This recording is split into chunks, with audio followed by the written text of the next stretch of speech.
ખેતરની વિગત આપો, જેવી કે તમારા ખેતી કે બાગાયત પાકનું નામ સિલેક્ટ કર્યા બાદ તમે કેવી ખેતી કરવા માંગો છો, એમાં ઓર્ગેનિક કે ઇનઓર્ગેનિક બેમાંથી એક સિલેક્ટ કરવાનું અને વાવણીની તારીખ પસંદ કરી સમાપ્ત બટન ઉપર ક્લિક કરો. દાખલા તરીકે તમારી પાસે 20 વીઘા જમીન છે, તેમાંથી 10 વીઘામાં કપાસ વાવવો છે, તો જેટલા વિસ્તારમાં કપાસ વાવવાનો હોય તેટલા વિસ્તારનો બ્લોક સિલેક્ટ કરી અને ઉપરની પ્રોસેસ મુજબ કપાસનો પાક સિલેક્ટ કરવાનો અને બાકીના 10 વીઘામાં મગફળીનું વાવેતર કરવાનું છે, તો તે ઓપ્શન સિલેક્ટ કરીને બીજું ખેતર એડ કરવાનું.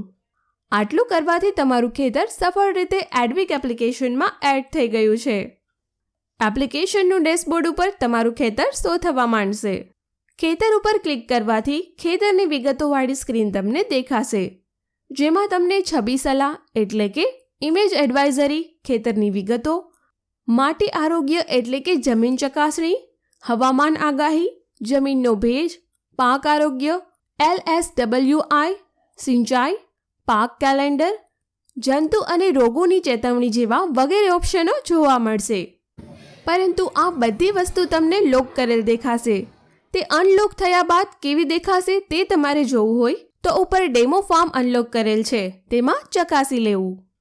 આપણા ખેતરને અનલોક કરવા માટે આપણે 1 એકરના 6 મહિના માટે 600 ચાર્જ લઈએ છીએ અને 1 વર્ષની સર્વિસ માટે 1000 રૂપિયા ચાર્જ લઈએ છીએ, જેમાં તમને 9 સર્વિસ નિયત સમયગાળા દરમિયાન વાપરવા મળશે. કોઈ પણ એક સર્વિસ પર ક્લિક કર્યા બાદ તમને સિલ્વર પ્લાન અને ગોલ્ડ પ્લાન અને બધી સર્વિસની વિગતવાર સેવાઓ દેખાશે.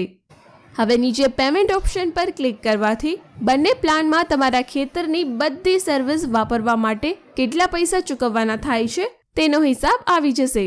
તે પૈસા ચૂકવ્યા બાદ તમારી બધી સર્વિસ માત્ર 10 મિનિટમાં અનલોક થઈ જશે અને તમે સિલેક્ટ કરેલા પ્લાન મુજબ બધી સેટેલાઇટ આધારિત સેવાઓ તમારા મોબાઈલ પર વાપરવા મળશે.